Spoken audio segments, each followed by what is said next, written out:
Clip number 1435۔ اس clip میں آپ قرآن پاک کی سورہ دخان کی آیت نمبر 32 سے 36 تک کی تلاوت، ترجمہ اور تفسیر قرآن صراط الجنان سماعت فرمائیں گے۔ بسم اللہ الرحمن الرحیم۔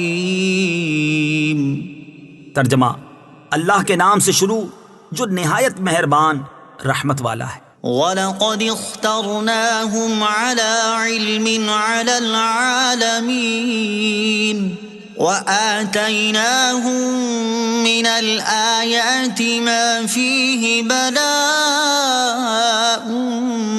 مُبِينٌ۔ ترجمہ: اور بے شک ہم نے انہیں جانتے ہوئے اس زمانے والوں پر چن لیا اور ہم نے انہیں وہ نشانیاں عطا فرمائیں جن میں واضح انعام تھا۔ وَلَقَدِ اخْتَرْنَاهُمْ عَلَى عِلْمٍ، اور بے شک ہم نے انہیں جانتے ہوئے چن لیا۔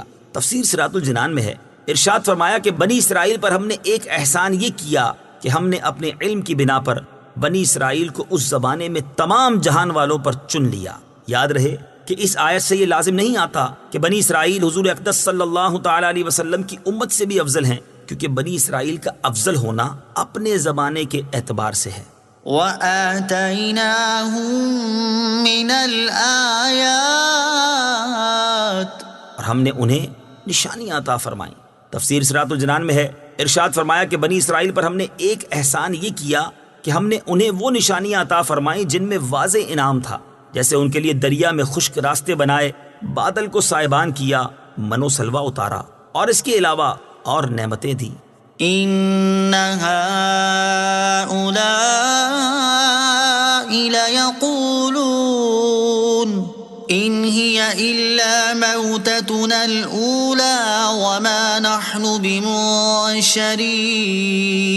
فَأْتُوا بِآبَائِنَا إِن كُنتُمْ صَادِقِينَ۔ ترجمہ: بے شک یہ کفار مکہ ضرور کہتے ہیں، بے شک موت تو صرف ہماری پہلی موت ہی ہے اور ہم اٹھائے نہ جائیں گے، اگر تم سچے ہو تو ہمارے باپ دادا کو لے آؤ۔ إِنَّ هَٰؤُلَاءِ لَيَقُولُونَ، بے شک یہ ضرور کہتے ہیں۔ تفسیر صراط الجنان میں ہے، یہاں سے دوبارہ کفار مکہ کے بارے میں کلام شروع ہو رہا ہے۔ چنانچہ اس آیت اور اس کے بعد والی دو آیات کا خلاصہ یہ ہے کہ کفار مکہ ضرور کہتے ہیں کہ اس زندگانی کے بعد ایک موت کے علاوہ ہمارے لیے اور کوئی حال اور زندگی باقی نہیں۔ اس سے ان کا مقصود موت کے بعد زندہ کیے جانے کا انکار کرنا تھا، جس کو اگلے جملے میں واضح کر دیا کہ ہم موت کے بعد دوبارہ کبھی زندہ کر کے اٹھائے نہیں جائیں گے۔ اگر تم اس بات میں سچے ہو کہ ہم مرنے کے بعد زندہ کر کے اٹھائے جائیں گے تو ہمارے باپ دادا کو دوبارہ زندہ کر کے لے آؤ۔